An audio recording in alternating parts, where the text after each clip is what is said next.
Vocês estão prontos? Eu fico muito empolgado quando eu vou ministrar uma palavra e que eu percebo que essa palavra ela vai sendo gerada dentro do meu coração ao longo de alguns dias. E eu quero tentar transmitir para o seu coração essa noite algo que vem sendo gerado no meu coração já há alguns dias. E eu quero tentar transmitir isso para você hoje.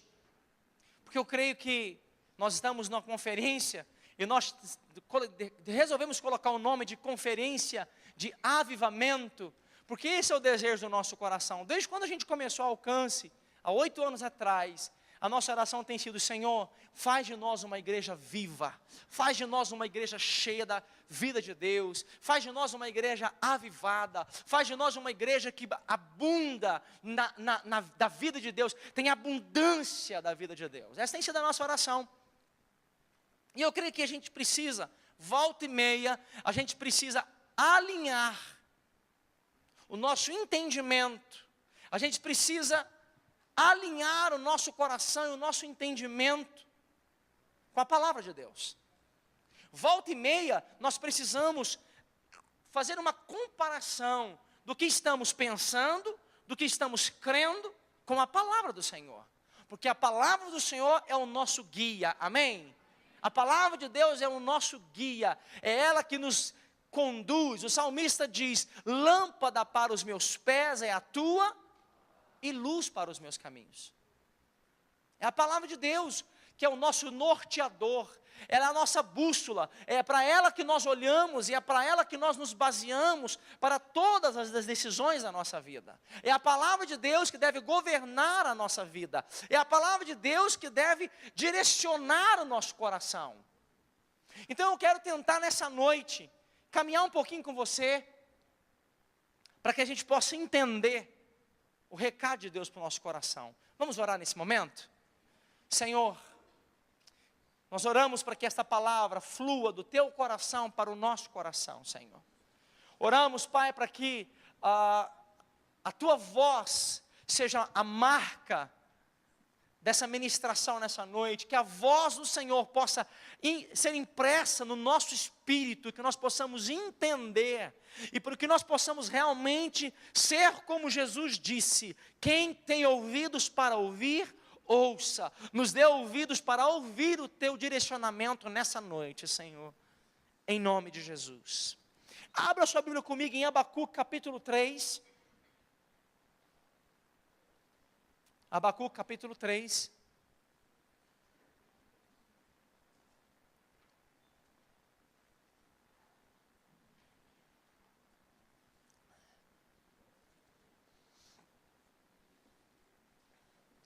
Versículo 2. Abacuque 3, verso 2.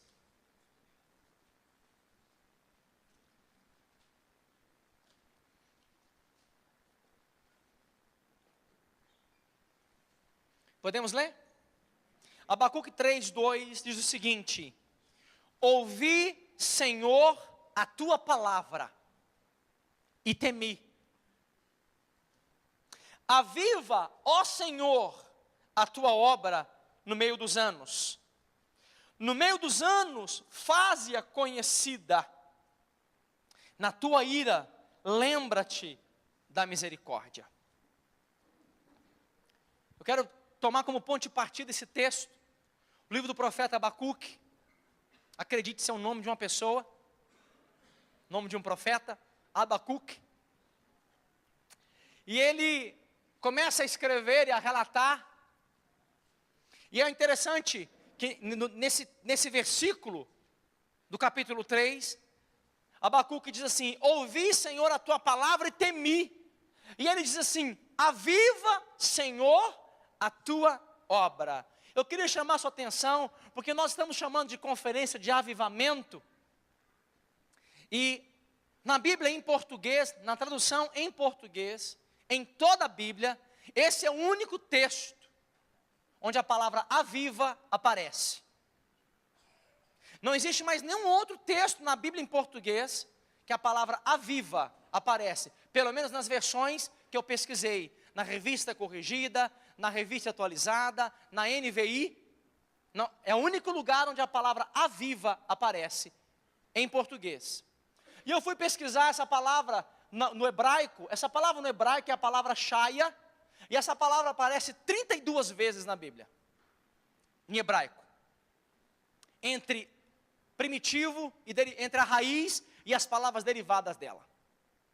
E o significado dessa palavra, shaya, significa viver, ter vida, permanecer vivo, sustentar a vida, reviver e vigorar.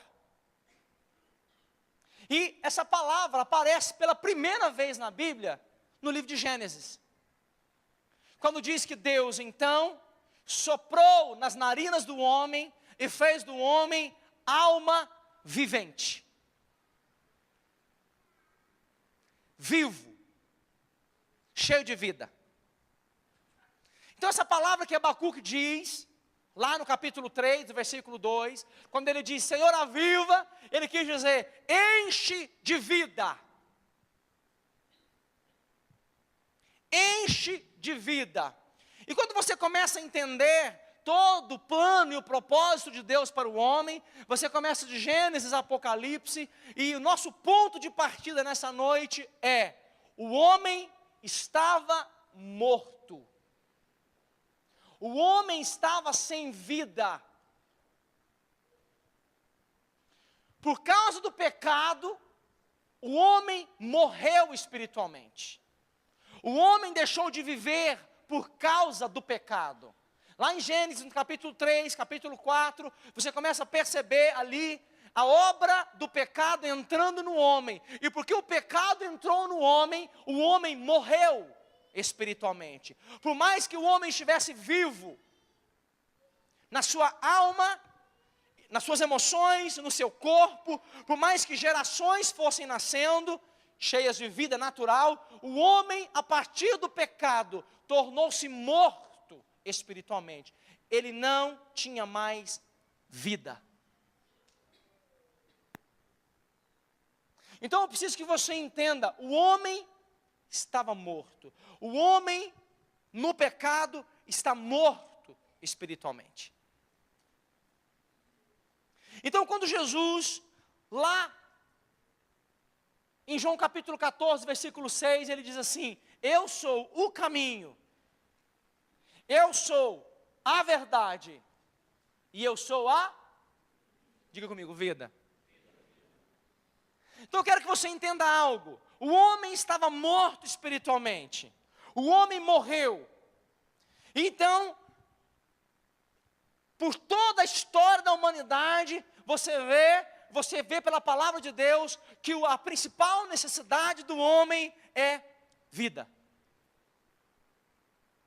E quando Jesus, lá, aparece e diz assim, eu sou o caminho, eu sou a verdade e eu sou a vida, a palavra que Jesus usa ali é a palavra Zoe. Ele diz, eu sou o caminho, a verdade e a vida. A palavra Zoe significa estado de alguém que está cheio de vida. Cheio da absoluta plenitude de vida. É alguém que não está incompleto. É alguém que está completo, cheio de vida. Vocês estão comigo até aqui? Então veja bem, o homem carecia de vida. Aparece um homem num determinado momento da história da humanidade, e ele diz, eu sou o caminho, eu sou a verdade, e eu sou a vida. Quando Jesus diz isso, ele está fazendo uma alusão às 3 portas do tabernáculo. Quando Deus chama Moisés para o alto do monte, em Êxodo capítulo 20, depois do 34 ao 35, 36, você vai poder conferir isso depois. O Senhor passa para Moisés uma planta, um projeto de uma casa, de uma morada, onde Deus iria tabernacular, Deus queria morar com o homem. Então Deus mandou Moisés construir uma casa, e essa casa tinha 3 portas. A porta do átrio, a porta do santo e a porta do santo dos santos.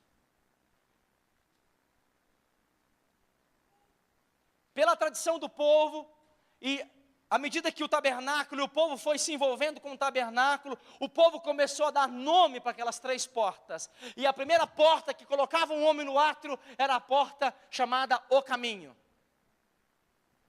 A segunda porta que dava lugar ao santo lugar era chamada a porta A Verdade. E a terceira porta que dava acesso ao santo lugar, que só o sumo sacerdote, uma vez por ano, poderia entrar naquele lugar, era chamada de a porta à vida. Então quando Jesus aparece naquela festa, no meio daquela multidão, dizendo, eu sou o caminho, eu sou a verdade, e eu sou a vida, Jesus estava dizendo o seguinte, olha, toda aquela cerimônia que acontecia no tabernáculo, e toda essa cerimônia que acontece no templo, aonde as pessoas, aonde o sacerdote passa pela porta do caminho, da verdade e da vida, para ter acesso à presença de Deus, ele está dizendo, eu sou tudo isso. E ele completa o texto dizendo, eu sou o caminho, eu sou a verdade e eu sou a vida. Ninguém vai ao Pai a não ser por mim. Vocês estão comigo? Então eu quero que você entenda isso. Mas eu quero que você imagine o povo de Deus debaixo do domínio do Império Romano.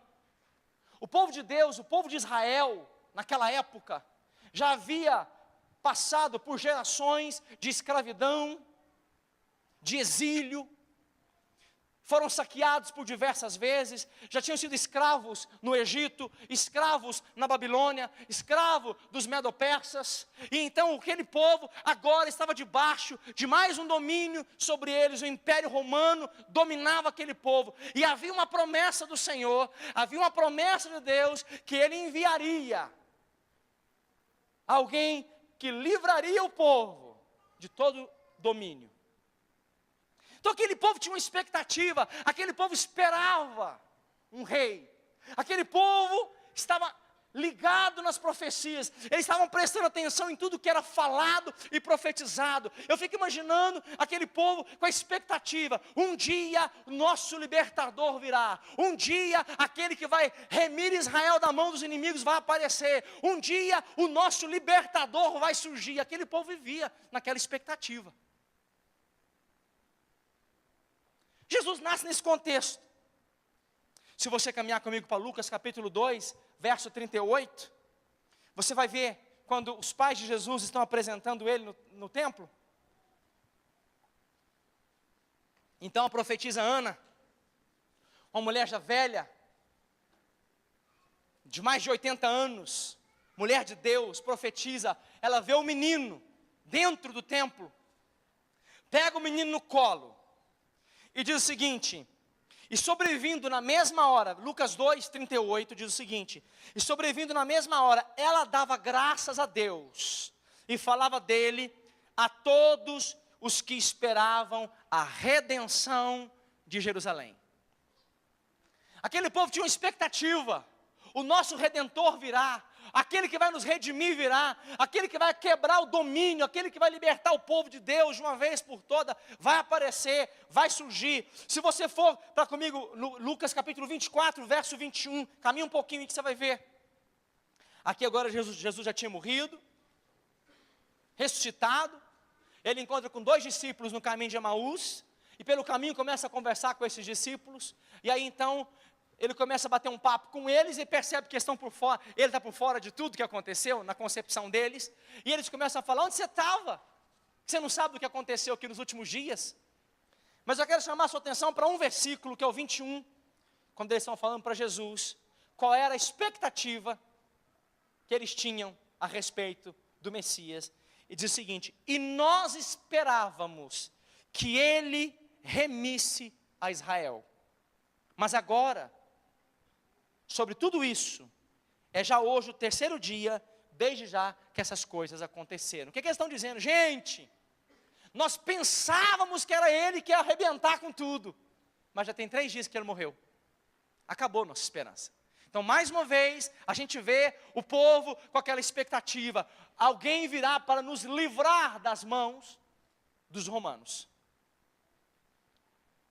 Em Mateus capítulo 11, do 1 ao 3, diz assim: e aconteceu que, acabando Jesus de dar instrução aos seus 12 discípulos, partiu dali a ensinar e a pregar nas cidades deles.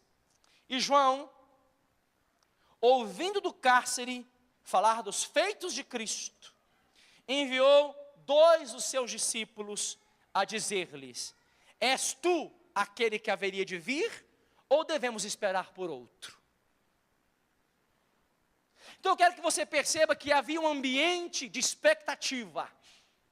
O povo de Deus estava na expectativa. Ele está chegando, ele vai vir, ele está chegando, ele virá, ele vai vir, ele virá nos livrar, ele virá para nos libertar. Vocês estão comigo?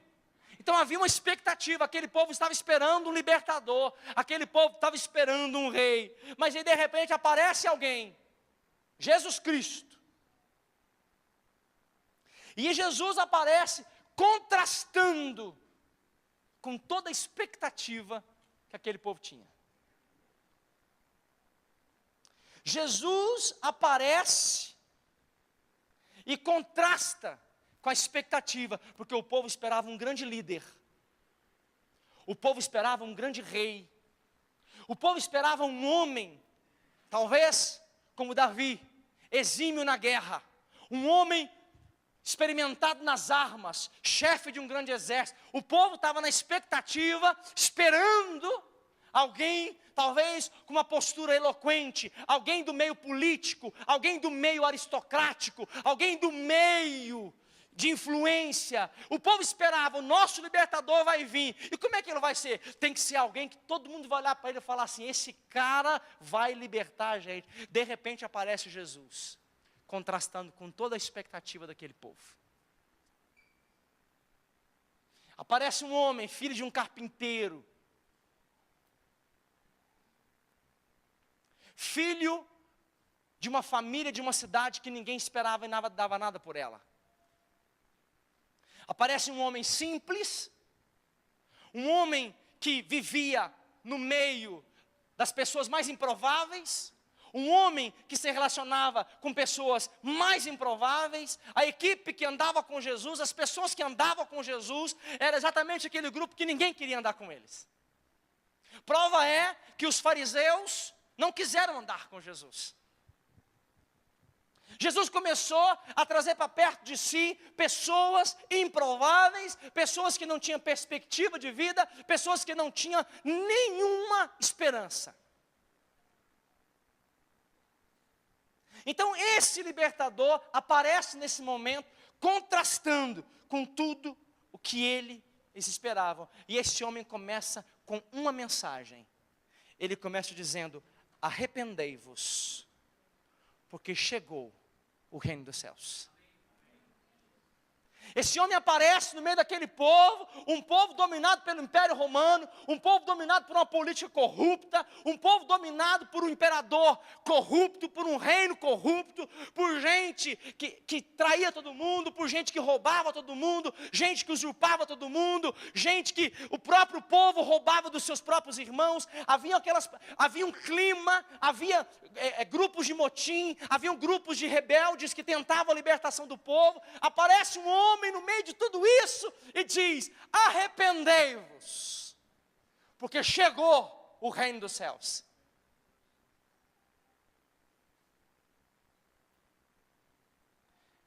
E algumas pessoas começaram a olhar aquilo e pensar: arrepender do quê? E eu quero te chamar a viajar comigo um pouquinho, porque nós estamos buscando, querendo, desejando avivamento. E todo avivamento começa com arrependimento. Não há avivamento sem arrependimento. Por quê? Porque do que nós temos que nos arrepender? Do que aqueles homens tinham que se arrepender? Porque eles estavam mortos. Não havia vida naqueles homens. E o avivamento chegou. Quem? Jesus Cristo. Jesus aparece dizendo: arrependam-se, porque chegou o reino dos céus. Ele estava dizendo: gente, agora vocês não precisam mais caminhar mortos, agora vocês podem ter vida. Agora, a pergunta é: arrepender do quê? Da morte. Romanos capítulo 6, versículo 23 diz: porque o salário do pecado é a... Então, todos pecaram. Então, todos estão mortos. Então, no meio de tudo isso, Jesus aparece. E Ele aparece com uma palavra, Ele aparece com uma pregação, Ele aparece com uma mensagem. Jesus vem no tempo, na hora, no momento certo, na hora exata. Ele aparece com a pregação certa. Ele começa dizendo: é necessário arrependimento. Por quê? Porque o propósito de Jesus é dar vida para quem está morto. O propósito de Jesus é avivar quem está morto.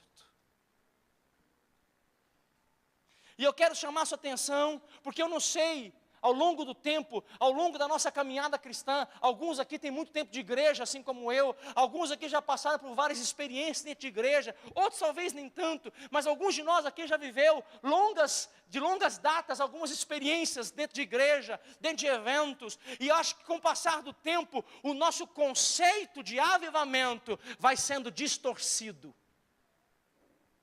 O que nós pensamos ser avivamento vai ficando embaçado, vai ficando meio confuso na nossa cabeça. Talvez alguns de nós possam pensar: avivamento é uma igreja cheia, aonde o paralítico levanta da cadeira de rodas, e de repente um caixão passa por aqui, e nós oramos com o morto, e o morto ressuscita, e nós pensamos: isso é avivamento.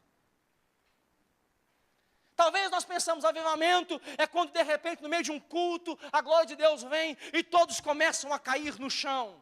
Isso é avivamento para outros. Talvez nós pensamos: avivamento é aquele lugar aonde as pessoas começam a ter visões, sonhos, palavras proféticas, aonde os dons do Espírito se manifestam.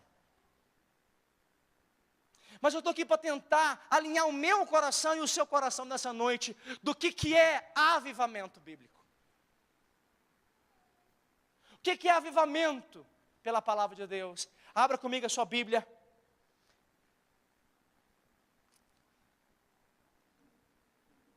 Deixa eu achar o texto. Lucas capítulo 10. Lucas 10, capítulo 1. Versículo 1, desculpa. Lucas 10, 1.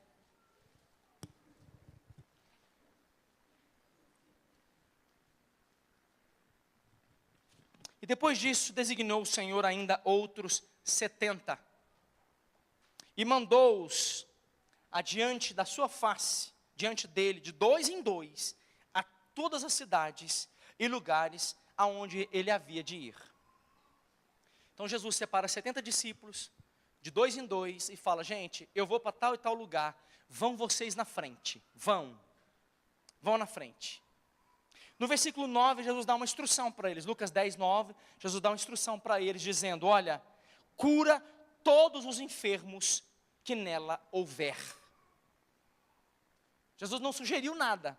Ele fala: se vocês quiserem, se vocês puderem, quem sabe, se você sentir, dá uma oradinha, dá uma curadinha. Ele falou: não, cura todos os enfermos que houver nela. Mas a instrução de Jesus não para aí. Ele mandou curar, mas ele disse o seguinte: mas vocês vão dizer para eles o seguinte: é chegado o reino de Deus. E aí, se você caminhar no texto, não dá tempo, mas do 17 ao 20 agora, vamos ler o 17 ao 20. E voltaram os 70, com grande alegria, dizendo: Senhor, pelo teu nome, até os demônios nos sujeitam. Eles voltaram assim: Jesus do céu duas vezes, né, literalmente. Senhor é do céu mesmo. Jesus amado, até os demônios sujeitaram a gente. Jesus fala para eles assim: eu vi Satanás caindo. Projeta para mim o próximo, por favor. Respondeu-lhe Jesus: eu vi a Satanás como um raio cair do céu. Passa. Eis que vos dei autoridade para pisar serpentes e escorpiões e sobre todo o poder do inimigo, e nada vos fará mal algum. Veja bem, Jesus falou: olha, eu vi Satanás caindo, eu estou dando autoridade para vocês, nada vai ser contra vocês, nada poderá atingir vocês. Mas Jesus não termina o ensino aqui, aí ele termina o ensino trazendo o coração das pessoas de volta, alinhando as motivações dos corações, que é o versículo 20, que diz o seguinte: contudo, não vos alegreis, porque vos submetem os demônios. Gente, não fica feliz e alegre porque as pessoas caem no chão nos cultos.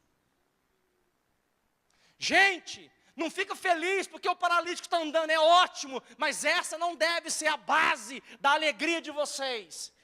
Jesus termina dizendo: alegrai-vos, porque o vosso nome está escrito no livro da vida. Jesus estava dizendo: alegrem-se, porque você estava morto, agora você está vivo. Alegre-se porque você recebeu o verdadeiro avivamento. Avivamento é: eu estava morto, agora eu estou vivo. Eu tenho a vida. Isso é avivamento.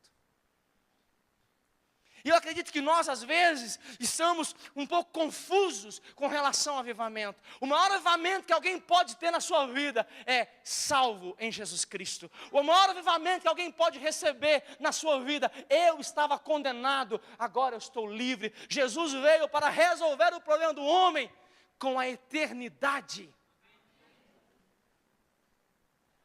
Jesus não veio resolver os nossos problemas terrenos. Eu acho que nós precisamos entender isso.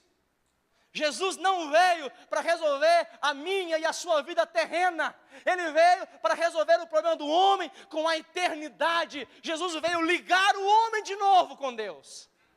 Esse é o propósito de Jesus. E acho que muitas vezes nós, como igreja, estamos trocando. Nós estamos trocando as motivações, nós estamos trocando o nosso coração, nós estamos pensando que avivamento é na hora que eu ganhar R$1 milhão. Avivamento é na hora em que eu for curado da minha enfermidade. Avivamento é na hora em que Deus mudar o meu casamento. Avivamento vai ser na hora. Não, avivamento foi no momento em que você foi salvo em Jesus Cristo. O resto não importa. O que vai ser, não importa. Se você vai morrer de câncer, não importa. Ou você acha que crente não morre de câncer? Morre também. Uns são curados, outros não. Outros prosperam, outros não. Uns são felizes, alguns não. Mas esse é o nosso problema. Nós começamos a relacionar a nossa vida com Deus com coisas dessa terra. Deus não me abençoa, por quê? Porque eu não tenho um casamento feliz. Espera aí, você estava morto, agora você está vivo. O resto é resto. Estou aqui pregando miséria, pobreza, enfermidade, de modo algum. Estou aqui tentando mostrar para você que eu e você precisamos alinhar o nosso coração e entendermos o nosso conceito de avivamento. Avivamento é Cristo em mim. Deus dentro de mim. Vocês estão comigo? Amém? Vamos continuar. Então, Jesus veio fazendo sinais, Ele veio fazendo cura, Ele trouxe sobrenatural, mas tudo isso tinha um único objetivo. Os milagres não eram só para curar as pessoas. Quando Ele multiplicou os pães, Ele não fez aquilo só para matar a fome das pessoas. Ele matou a fome? Sim, mas não foi só para isso. Ele fez aquilo com um propósito. Qual o propósito? Eu preciso religar o homem, de novo, com Deus. Eu vim para abrir o caminho de volta, para que o homem conheça e tenha comunhão com Deus. Amém, queridos? Se você for comigo para Colossenses capítulo 1, versículo 26 e 27. O apóstolo Paulo, nesse texto, ele começa a descrever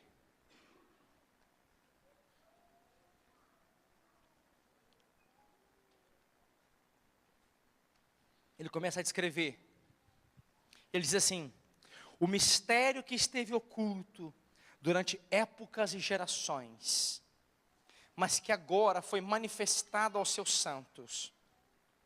A ele quis Deus dar a conhecer entre os gentios a gloriosa riqueza deste mistério, que é Cristo em vós, a esperança da glória.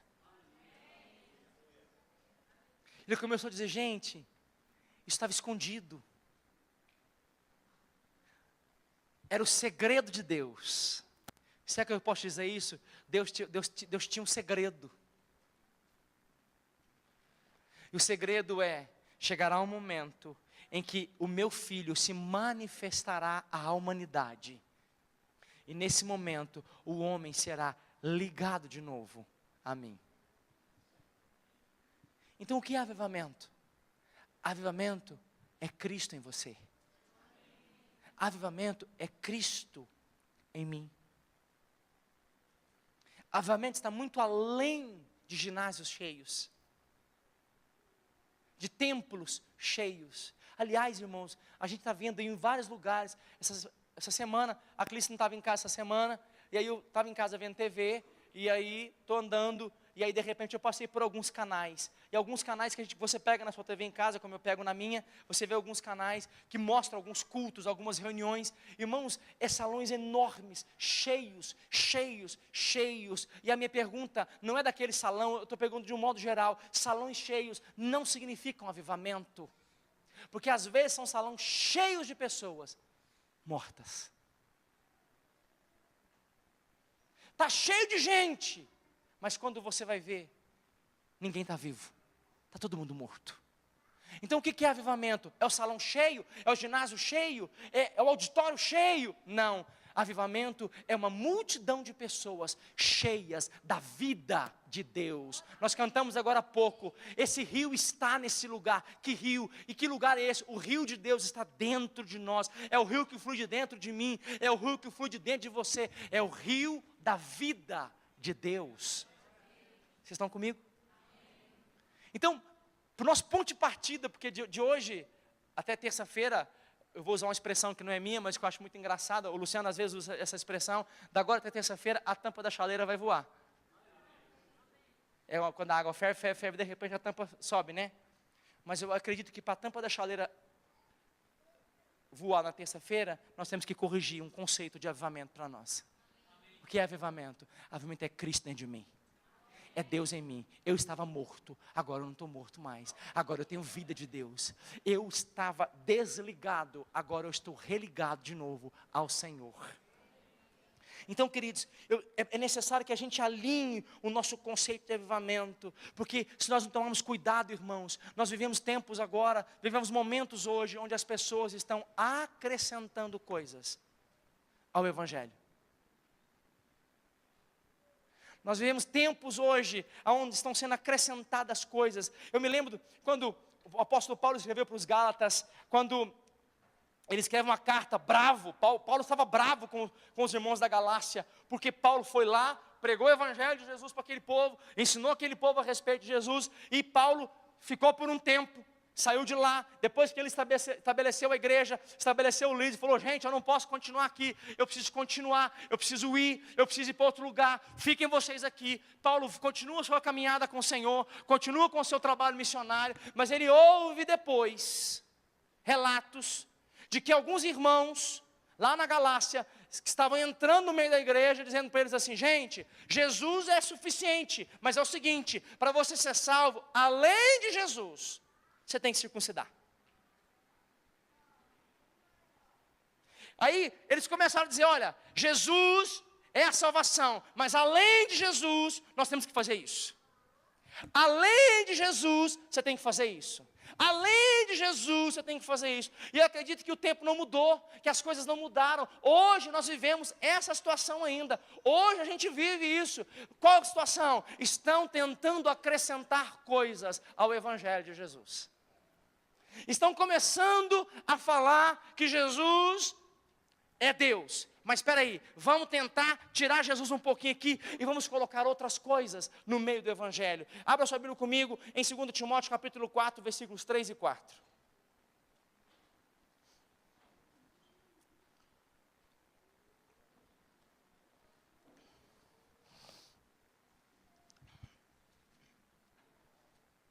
Segunda Timóteo, capítulo 4. 2 Timóteo, capítulo 4, versículos 3 e 4.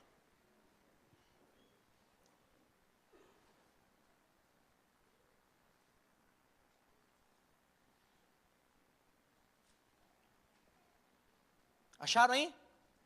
Paulo dizendo a respeito dos nossos tempos, dos nossos dias, da nossa época. Pois virá o tempo em que não suportarão a sã doutrina, a doutrina saudável, essa palavra sã é saudável. Haverá o tempo em que não suportarão a sã doutrina, pelo contrário, sentindo coceira nos ouvidos, segundo seus próprios desejos, juntarão mestres para si mesmo. Eles recusarão a dar ouvidos à verdade, voltando-se para mitos, para fábulas. Paulo disse, olha gente, vai ter um tempo que as pessoas não vão suportar a sã doutrina, a doutrina do Evangelho. Haverá um tempo em que as pessoas não vão suportar ouvir a verdade, e elas vão juntar mestres para si, que vão falar só aquilo que elas gostariam de ouvir.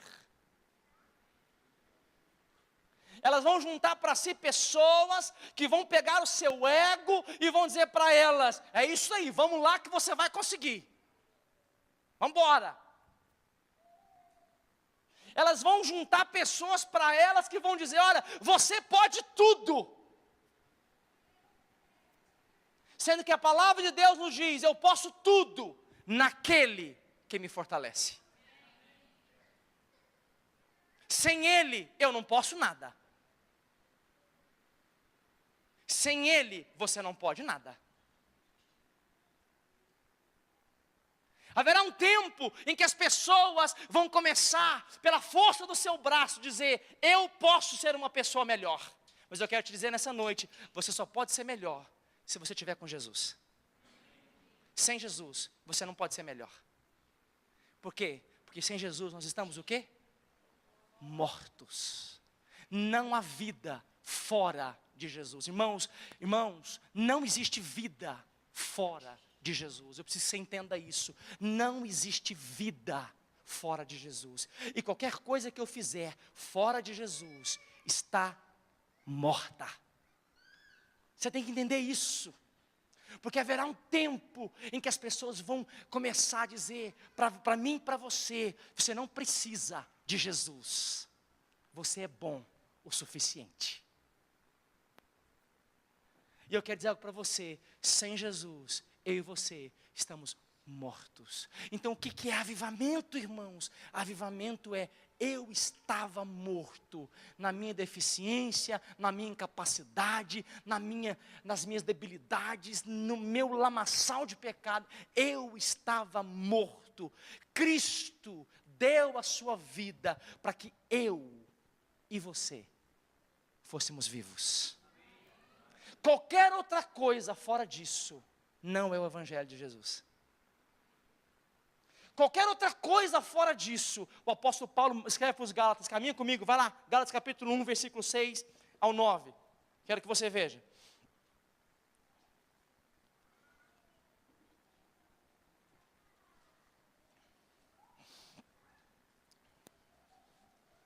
Gálatas capítulo 1, do 6 ao 9, diz assim, admiro-me de que vocês estejam abandonando tão rapidamente aquele que os chamou pela graça de Cristo para seguirem outro evangelho.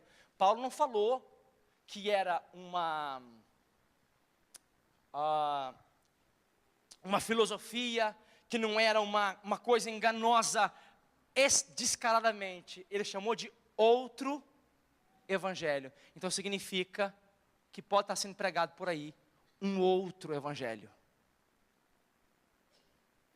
Significa que você pode estar ouvindo pela televisão, pela internet, pelo rádio, sei lá por onde, você pode estar ouvindo por aí um outro evangelho. Cuidado. Um outro evangelho pode estar sendo pregado por aí. Deus do céu, como é que eu vou saber? Palavra. Não é porque, então eu vou perguntar para o pastor. Vai para a palavra. Como é que eu vou saber se o que está sendo ensinado é verdade? Palavra. Palavra de Deus.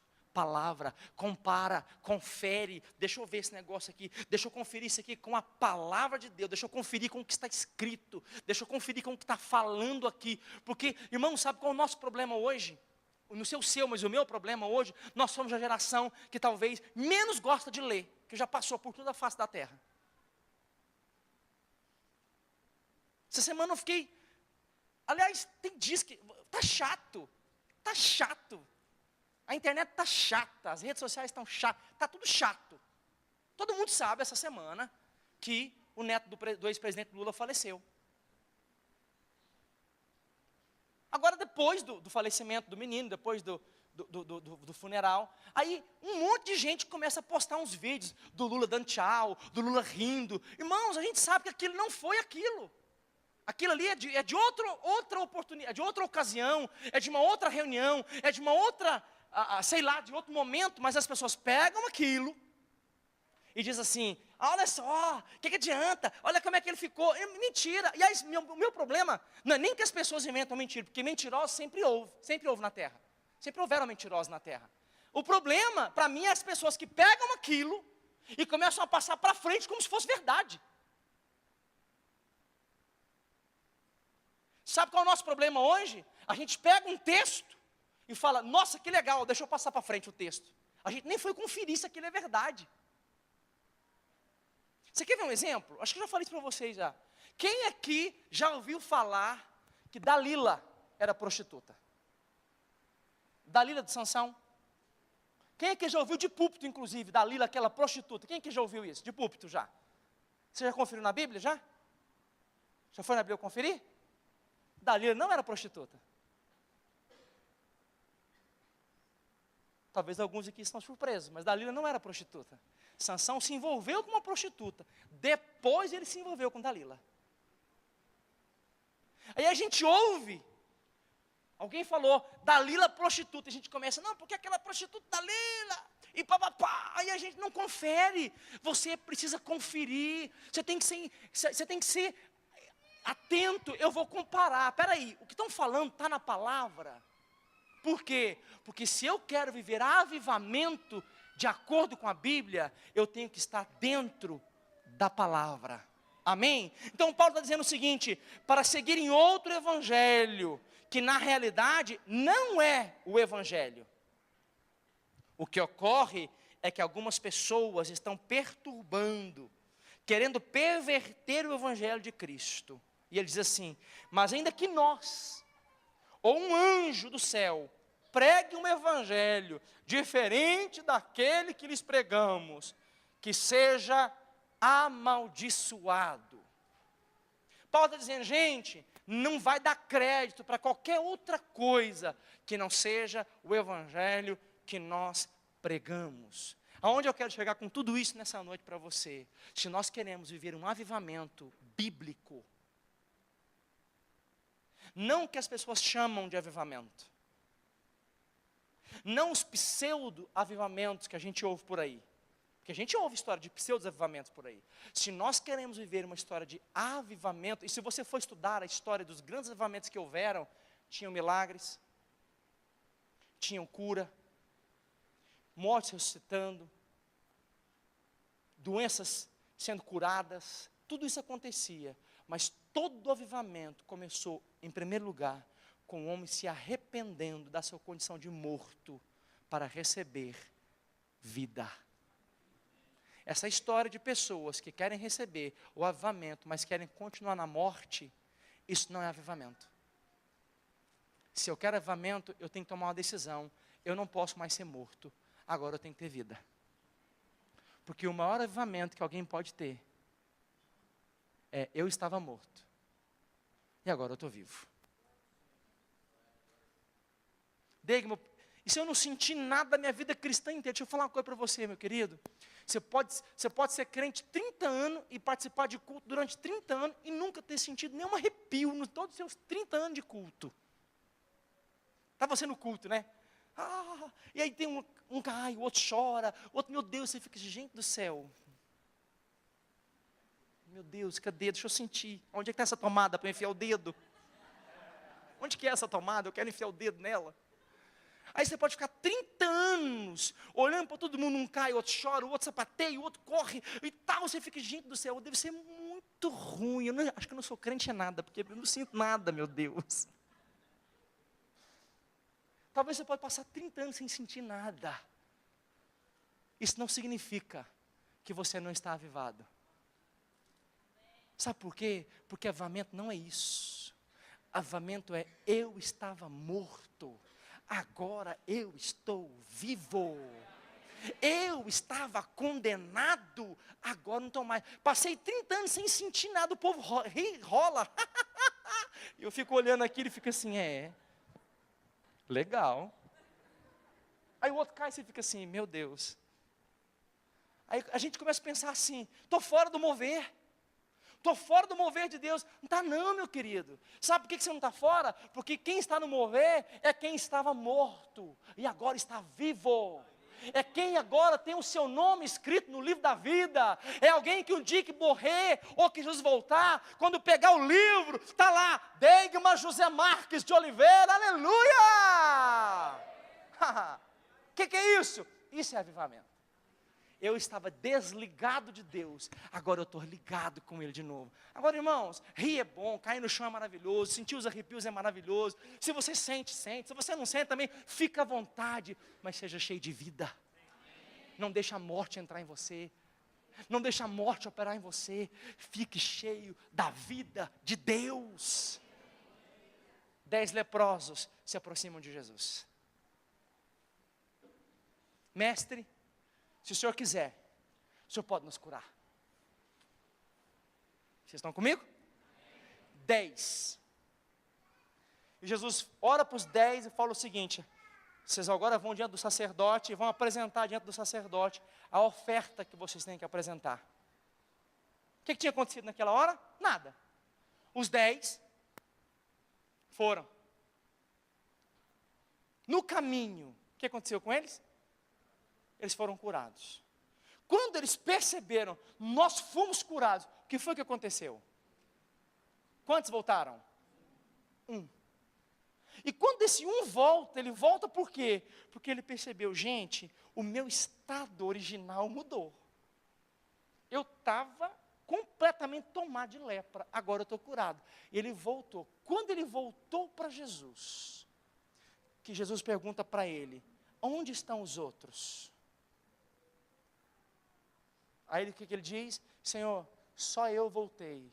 Jesus termina dizendo, agora vai, a tua fé Então, o que é avivamento? É a cura? Não, salvação. Aquele homem foi salvo, essa é a diferença. Ele foi salvo. Ele estava morto, agora ele não está mais, ele foi salvo. Então, o que é avivamento? Avivamento é Cristo em mim, arrancando a minha vida da morte. Paulo diz que Ele nos tirou do império das trevas, Ele nos tirou da morte e nos transportou para a vida. Isso é avivamento. Eu estou cheio de Deus. Está cheio de Deus. Você está cheio de Deus. Agora, estamos numa conferência que nós denominamos de avivamento. Eu disse para você, essa palavra avivamento, ela nem está na Bíblia. Não tem essa palavra na Bíblia, avivamento. Não tem. Tem aviva. Mas o que é a palavra no sentido original? Avivamento é uma conferência para nos encher de quê, irmãos? Então não é de fogo. Então não é da gente ficar aqui, ainda que vai acontecer isso e muito. Vai acontecer muito. Mas a conferência é para nos encher de vida. Vida de quem? Dele. é vida dele. Uns vão sapatear, outros não. Uns caem no chão, outros não. Uns vão sair correndo aqui dentro, outros não. Um simplesmente vai ajoelhar aqui, o outro fica chorando ali, o outro fica sentadinho na cadeira, caladinho, mas o que importa é que todos estão cheios de vida. Por quê? Porque Jesus falou, não se alegrem porque os demônios se submetem a vocês. Não se alegrem porque curas. Não fiquem maravilhados porque cura está acontecendo, porque morto está ressuscitando. Gente, não é isso não. Alegrem-se porque o nome de vocês está escrito no livro da vida. Jesus estava dizendo, eu vim para que vocês tenham vida e a tenham com abundância. Eu vim para derramar vida abundante sobre vocês. Eu vim para derramar, aonde operava a morte, agora vai operar a vida. E aí, como é que vai ficar minha vida financeira? Meu querido, corre atrás. Como é que vai ficar meu negócio? Levanta cedo, meu querido. 7 horas da manhã você está agarrado no seu negócio, você vai até 6 da tarde. Tem um ditado por aí que diz que Deus ajuda quem cedo? Vocês estão ligados? Deus tem bênçãos para nós. Eu não vou me cansar de falar isso nunca. Deus tem bênçãos para nós. O Evangelho é a mudança de vida do homem. Mas, meu querido, você pode passar a sua vida inteira, talvez, sem o carro que você queria. Não tem problema, você estava morto. Agora você está vivo. Você pode passar a sua vida inteira com esse marido abençoado que Deus te deu, aleluia. Que coisa linda esse homem. Beijo para você. E aí? Meu Deus, um dia o Senhor vai mudar ele. Querida, encha-se de vida. E deixa o traste do lado com o Senhor. Sabe qual é o meu problema? O meu problema é que eu estou relacionando avivamento com mudanças de coisas terrenas. Deus está me abençoando porque isso e isso mudou. Quer dizer que se não mudar, Deus não te abençoou? Não, você estava morto, agora você está vivo, então você é mais do que abençoado. Vocês estão comigo? Então, queridos, para que nós possamos receber amanhã, terça-feira, tudo aquilo que Deus tem para nós, nós precisamos alinhar o nosso coração sobre o que é avivamento. Avivamento é Cristo em vós, a esperança da glória. Cristo em mim, a vida de Deus. O Zoe está dentro de mim. Amanhã de manhã, se você tiver que pegar seu ônibus, você vai pegar seu ônibus. Talvez alguns aqui vão pegar ônibus. Talvez algum aqui vai pegar o seu carro importado na garagem. Qual a diferença? Nenhuma. Os dois estão cheios da vida de Deus.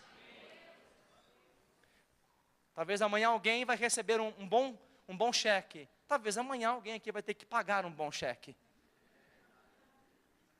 Qual a diferença? Nenhuma. Nós estamos cheios da vida de Deus. Isso é avivamento. Avivamento é eu estou vivo. Você crê nisso comigo? Eu queria alinhar isso com você nessa noite, porque Deus vai fazer muito em nós nesses 3 dias, mas é necessário que o meu coração e o seu deseje Ele, só Ele.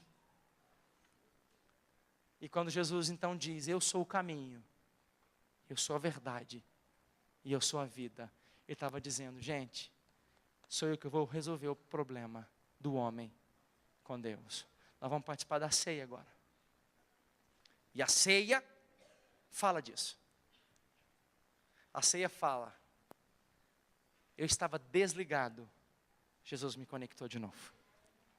Eu estava morto, mas Ele me deu vida. Ele me deu vida. Você vai receber agora os elementos da ceia. Os irmãos, por favor, que vão distribuir, por favor. Nós vamos participar da ceia agora.